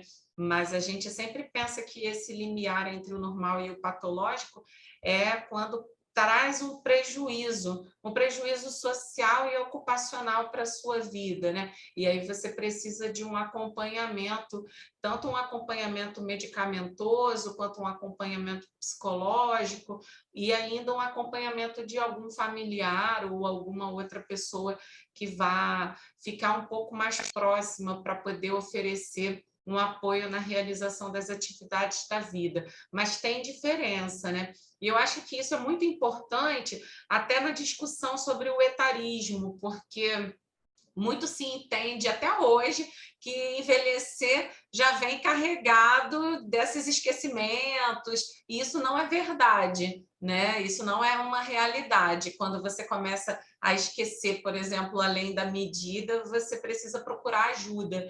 Muitas vezes esse preconceito impede que pessoas que estão precisando de ajuda procurem ajuda, né? Então é uma discussão interessante pensar nesse limite, né?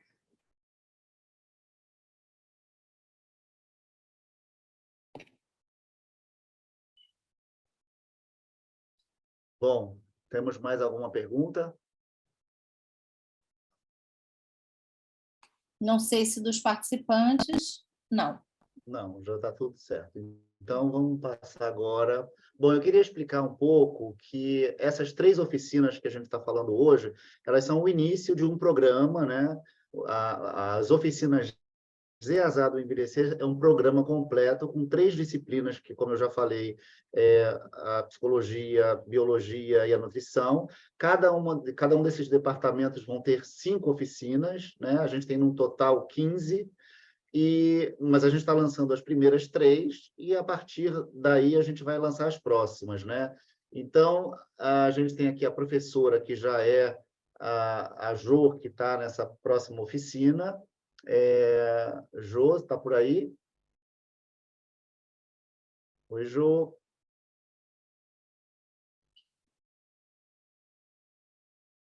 Oi, boa noite. Oi, achei que você tivesse ido embora. Nunca, jamais, vendo aqui um nascimento disso aí, ó, não tem como. A emoção está aqui batendo no coração, todo momento. Então, Maravilha. Então, você fala para a gente um pouco, Jo, de você. A Jo é uma luz na vida de todo mundo. Eu ouvi dizer que na PUC ela foi chamada de um presente. E a Jo vai falar um pouco sobre ela e um pouco sobre a oficina dela, que é incrível. Olá a todos, muito bom ver esse nascimento, né? Não, Pina, Paulo, não tem como, né?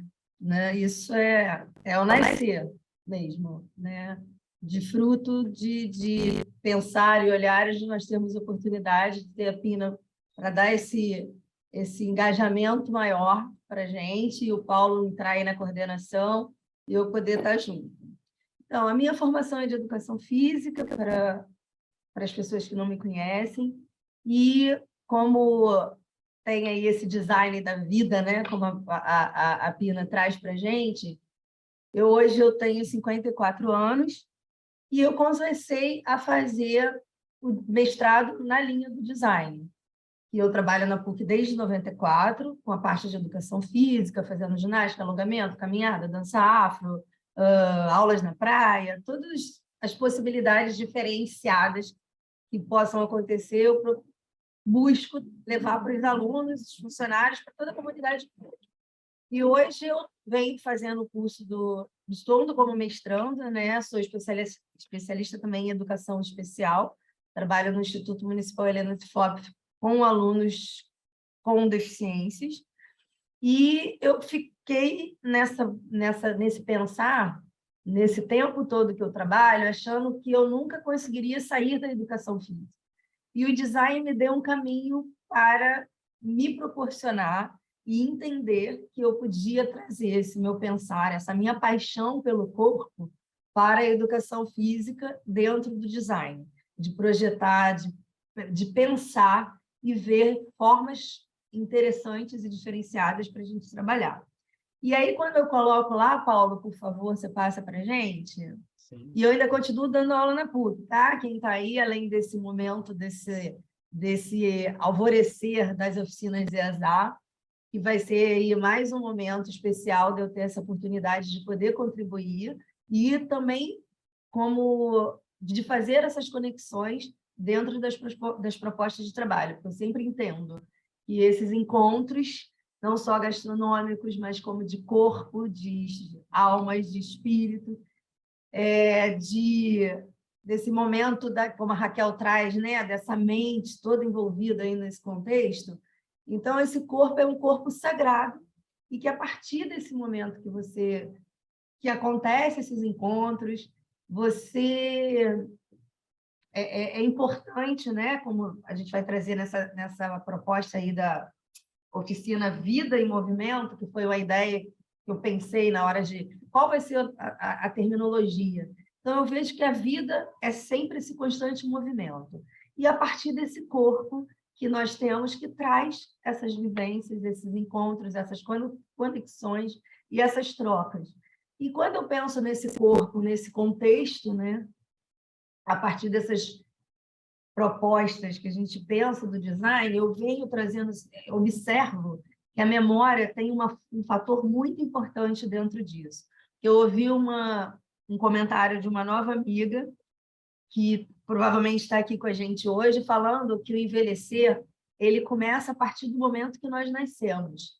Então, essa nossa vida, a gente já nasce nesse processo, e não dá para esperar chegar lá na idade madura, como nós temos essa perspectiva de vida cada vez maior aí, como a Zezé apresenta para a gente, a mãe dela com 98 anos, mais um pouquinho ela estaria conosco.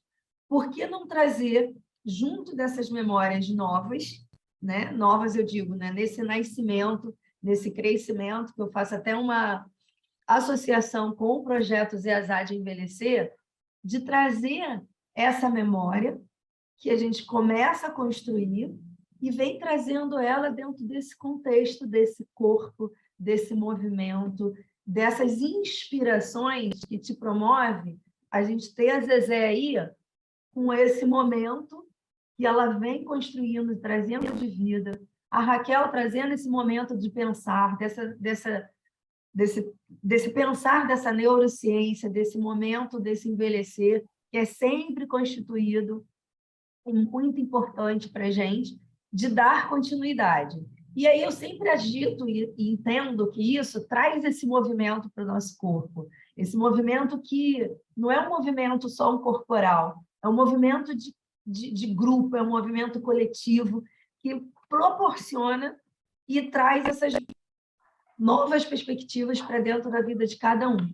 Eu sempre falo, vamos vir numa aula de dança, porque eu gosto de poder trazer nesse contexto desse coletivo e lembrar que não é um ensinar a dançar, não é um ensinar um movimento, é que cada um tem essa sua inspiração, tem essa sua criação, e nessa criação que cada um tem, traz a sua dança, traz o seu desejo pelo estar nesse conjunto, nesse grupo, nesse entorno de trazer e reunir os grupos dentro de todas as conexões. E como fala aí também, como teve fala dessa questão mais espiritual, que à medida que vai passando, você vai centrando o seu corpo, que eu sempre digo que é o nosso maior templo sagrado. E se a gente não cuidar, se a gente não trazer esse pensar de viabilizar a partir das atividades físicas, o movimento, a yoga, a reflexão, conciliando com a alimentação e com esse prospectar da vida, a gente não vive.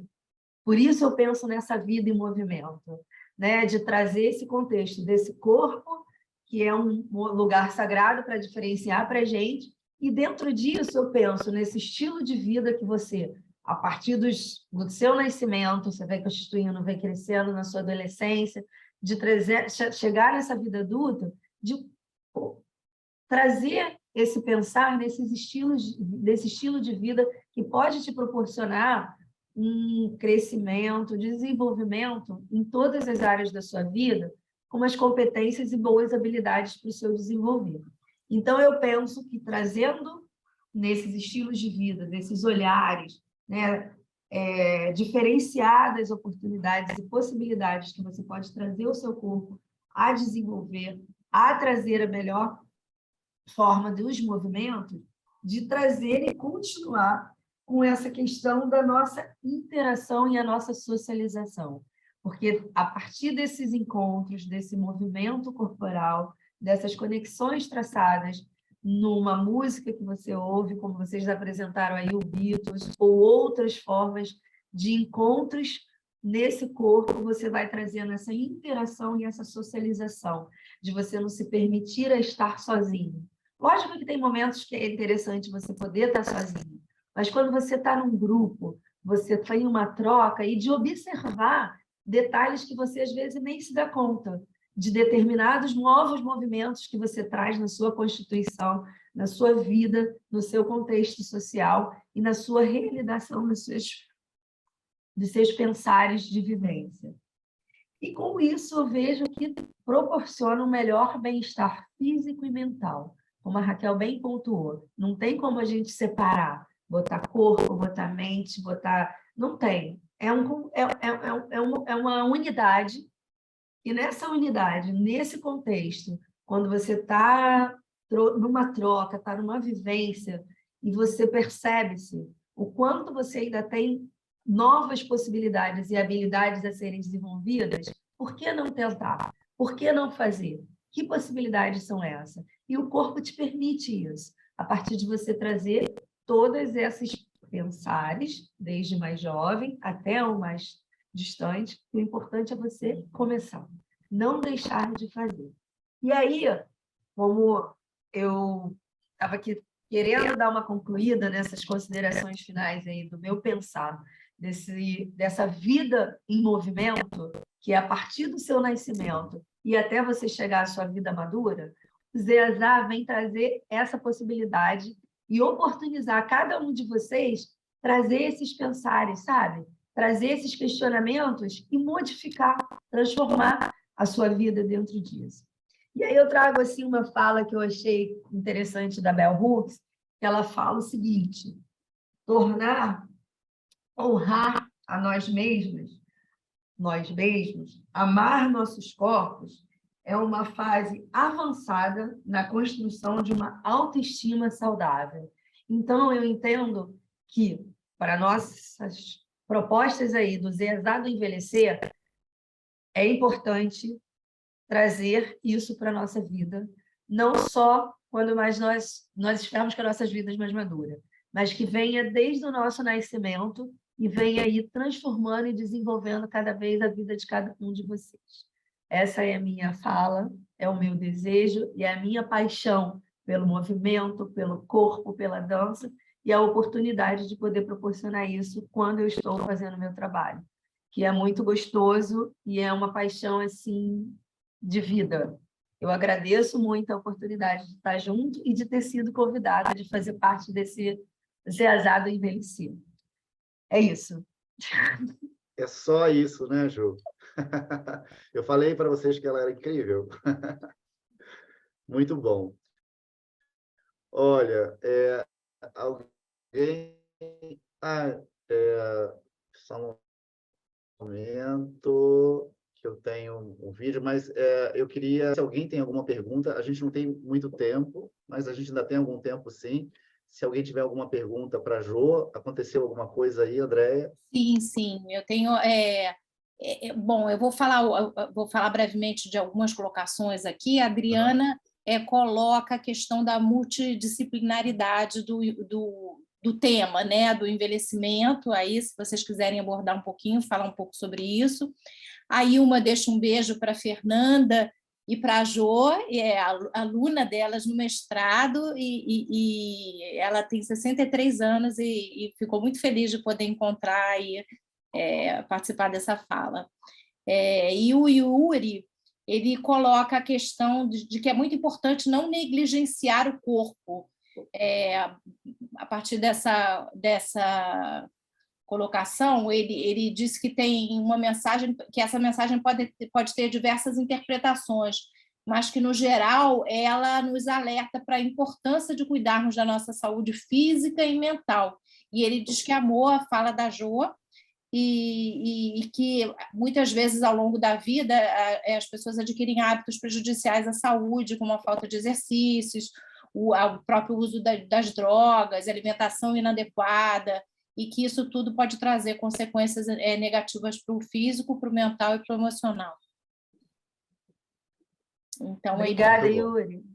Ilma, foi muito bom. A Ilma foi a pessoa que deu essa fala para mim, e eu falei que eu precisava apresentar isso hoje aqui, que nós envelhecemos a partir do momento que nós já estamos nascendo. Obrigada. Muito bom. Bom, a gente tem... Mas teve uma pergunta que... Uma pergunta inicial, se eu não me engano, que você jogou para todo mundo. É a multidisciplinaridade do tema, né, do envelhecimento. Pina? Oi? Você gostaria de responder? Acho que você é ótimo para falar sobre isso.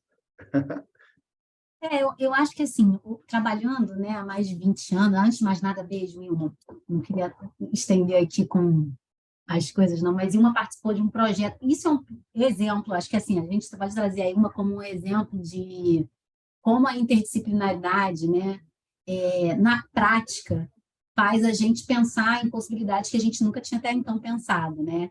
Ilma foi uma colaboradora, assim, da minha pesquisa de doutorado, e foi um dos resultados do meu projeto de pesquisa, né? E ao participar de algumas atividades que a gente promovia, que eu precisava pesquisar, precisava fazer observação participante, ou seja, né, como é que as pessoas lidavam com um determinado experimento ali que a gente estava fazendo, a Ilma gostou tanto de vir para a PUC que virou aluna de mestrado, né? Então, assim, é muito curioso como quando a gente amplia o olhar, né? Eu acho que falar ainda se discute muito o que é interdisciplinaridade, transdisciplinaridade, multidisciplinaridade. Se a gente ficar tentando quebrar a cabeça para responder isso, acho que a gente perde tempo de vida. Então, assim, existem conceitos maravilhosos, respostas maravilhosas para essa pergunta, mas eu acho que o legal é a gente ampliar o campo de visão e olhar as coisas com as mais diversas lentes possíveis, né? Então, eu acho que sobre determinados aspectos, né, assim, sob o ponto de vista da psicologia, né, a Raquel estava aí falando, sob o ponto de vista do design, que a gente nem imaginou que teria relação design e envelhecimento,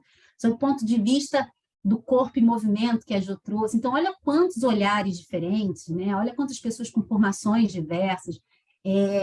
Imagina, né, Zezé Mota, atriz consagrada que todo mundo conhece, e hoje influencer digital, né? Será que quando Zezé estava lá começando a vida dela, né, como atriz, ela pensou em ser influencer digital? A gente nem sabia que isso ia existir, né? Então, está aberta para essas transformações, está vivendo e está sempre aprendendo. E aí vem um conceito que eu acho muito importante, que mais que falar de interdisciplinaridade ou multidisciplinaridade, é a gente falar da importância do lifelong learning, né? Da capacidade de aprender, desaprender e reaprender. Né? Então, assim, a gente está o tempo todo, as coisas estão se desconstruindo e novas estão surgindo. Então, a gente está aberto a isso. A gente até pode dizer, eu não quero isso para a minha vida. E tudo bem, né? Mas né? A gente pode ter movimentos e pode ter visões, né? E buscar fontes de conhecimento diversas. Quando a gente fala de fonte de conhecimento, a gente leva para aquela sala de aula tradicional, tem que ler um monte de livro, tem que fazer...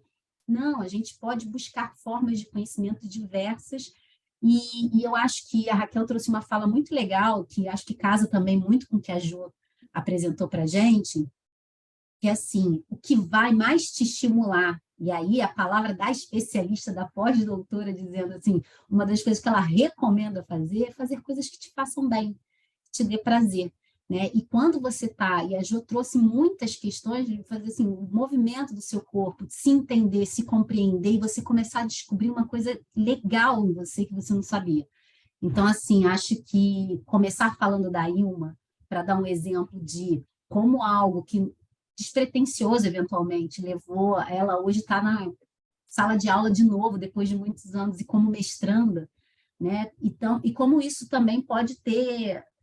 não só teve impacto na vida da Ilma, mas pode ter impacto na vida de muitas pessoas, né? Então, interdisciplinaridade ou multidisciplinaridade, transdisciplinaridade, tanto faz, é só olhar o mundo com diversas lentes, eu acho que é isso. Incrível, incrível. Estou muito feliz com o rumo que essa prosa está tomando.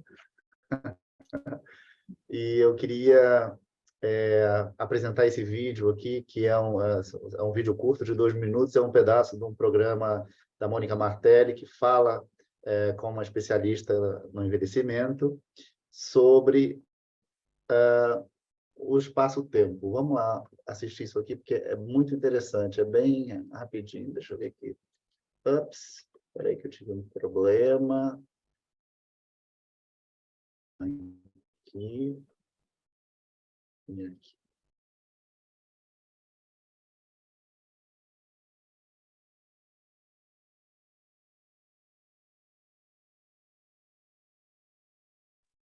O som não está saindo, Paulo. E só um momento. Temos som.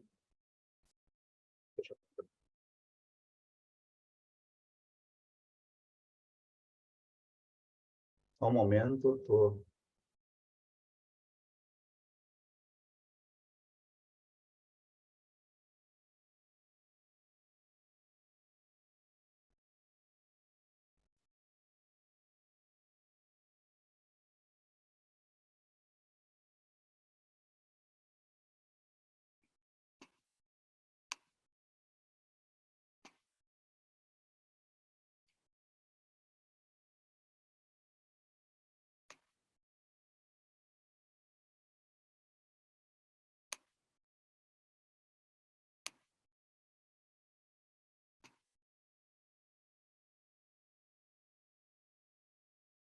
Gente, deu um probleminha técnico aqui. É o seguinte, eu tinha que ter lá no início da apresentação, ter aberto esse microfone aí eu vou ter que fechar aqui a tela compartilhada e abrir de novo, tá? Só um segundo.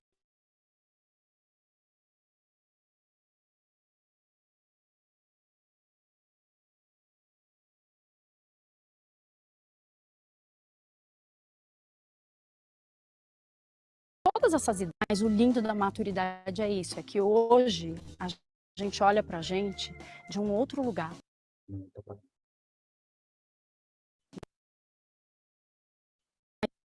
Mas o lindo da maturidade é isso, é que hoje a gente olha pra gente de um outro lugar, né? A gente olha sabendo que a gente está fazendo o melhor que a gente pode neste corpo, nesse encontro de espaço e tempo. Olha, tem uma frase do Confúcio que diz: qual seria a sua idade se você não soubesse quantos anos você tem? Qual seria a sua idade? Hoje em dia, ao longo de um mesmo dia, eu posso me sentir com 67 ou com 27. Eu também. E eu acho que o mais bacana de tudo, elas não nos abandonaram. Você ainda tem aquela menina de 15 anos dentro de você, você ainda tem aquela mulher de 20, aquela mulher que teve um filho, aquela mulher que se casou. Então, todas essas idades, elas estão dentro da gente de alguma forma. Sim. Então, eu acho que a gente está aqui como... idades. E eu já ouvi você dizendo que nós somos velhos em construção. Olha, quando eu comecei a estudar gerontologia, eu comecei a entender por que umas pessoas envelhecem, outras envelhecem de uma maneira tão pouco significativa, né? Mais vazias ou mais amargas.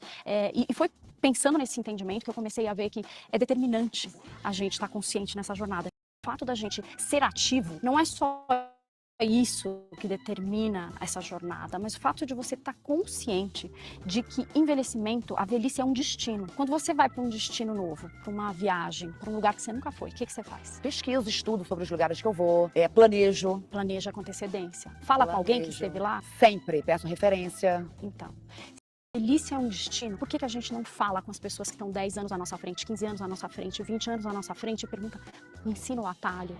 O que você nunca faria se você estivesse no meu lugar? Ou o que você não deixaria de fazer? Me dá um conselho. Hoje em dia a gente não entende que estar cuidando dos velhos da nossa família, ou estar próximo dos velhos da nossa família, ou entender como a velhice de hoje funciona, isso daria um grande preparo, um grande planejamento para a gente quando a gente chegar lá. Bom, é sobre isso, né? É sobre a gente planejar as coisas, é sobre a gente trabalhar ao longo da vida, é sobre a gente chegar lá também como referência. Envelhecer não é um sinônimo de derrota, de doença ou de morte. É um processo natural da fase da vida, assim como a gente nasce, né? E a gente cresce e a gente envelhece. E essa parte também pode ser uma parte maravilhosa, mas a gente tem que mudar um pouco essa estrutura, a gente tem que colocar isso num trilho de educação, né? E reverter tudo isso e transformar isso em coisas boas, né? Agora, a gente vai... Eu estou muito feliz, queria dizer que eu estou muito feliz com tudo que está acontecendo, né?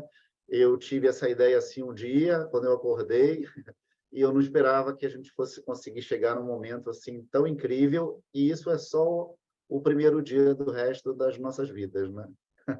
Que eu acho que muita coisa vem por aí. Eu queria agradecer a todos vocês, a todo mundo que está nos ouvindo, todo mundo que tirou 2 horas para estar com a gente falando sobre esse tema, e que eu tenho certeza vai levar isso adiante também para outras pessoas. Zezé, eu queria te agradecer muito pela presença, quero que você dê cada um de nós, eu já dei a minha, que cada um de nós também se despedisse com uma palavrinha positiva. Zezé? Já sou eu? Então, eu estou super, super feliz com esse encontro, estou super animada com esse projeto e eu acho que já começamos muito bem, foi muito bom, sabe? Fiquei encantada com todas as falas, enfim, não dá para explicar o que eu estou sentindo.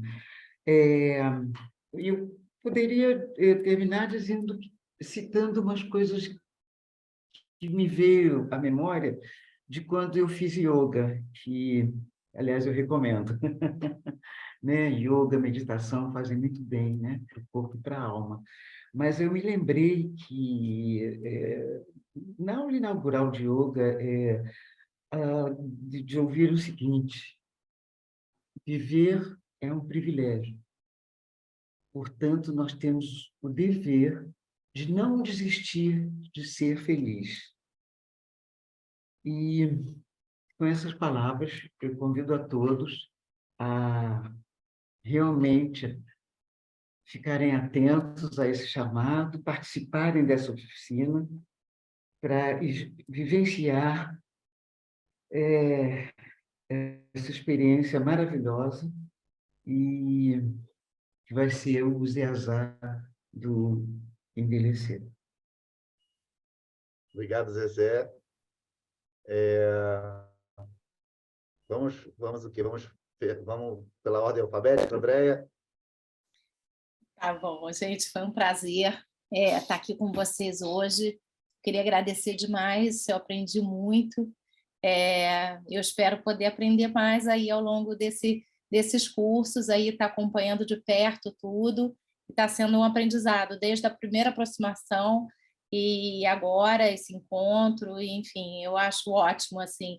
Eu me lembro que o meu pai, ele uma vez me deu no cartão da segunda formatura dele, já mais velho, como médico, ele me deu uma fotografia dele com a beca de formatura, e ele dizia que a gente nunca deve parar de aprender. Então, assim, eu estou muito gratificada de poder estar aqui aprendendo. Excelente. Agora vem quem? Agora vem a Jo, né? Deixa eu ver. Pode ser a Jo. Posso? Tá bom. Pode. Então, eu também quero muito poder agradecer esse momento, esse instante mágico que nós estamos vivendo, porque é sempre das nossas vidas, essa oportunidade de nós encontrarmos. E venham conhecer as oficinas do Zezado Envelhecer. Vamos logo, daqui a pouco não tem mais vaga, façam logo suas inscrições, porque será mais especial e um momento assim muito importante desse trabalho e conhecimento nessa equipe, como vocês comentaram, né, multidisciplinar, transdisciplinar, que sempre é com um pensar, um carinho e paixão para a emoção de cada um de vocês. Então, sejam todos bem-vindos e foi muito bom e especial essa noite. Obrigada pela oportunidade, beijos e gratidão. Obrigado, Jo. Fernanda? Bem, eu vou resumir, assim, não só a minha oficina, mas acho que a proposta do projeto como um todo, né? Assim, se eu pudesse fazer uma vocação aqui, né? Se eu pudesse convocar, viver a alegria de ser um eterno aprendiz, né? Então, assim, vamos viver a alegria de ser um eterno aprendiz e eu acho que é isso que a gente pode nos oferecer, né? Nos permitir. Muito Obrigada bom. pela oportunidade. Boa noite para todos. Raquel?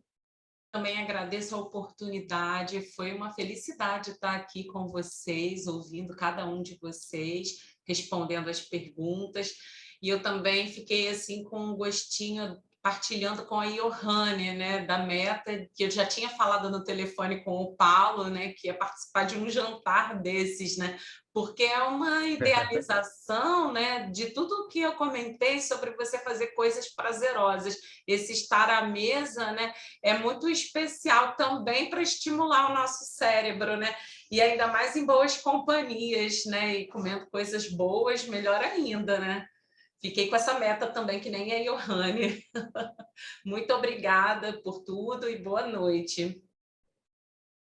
Bom, gente, então vamos encerrando por aqui. Encerrando não, né? A gente está só dando um intervalo, porque a gente vai começar de novo já já.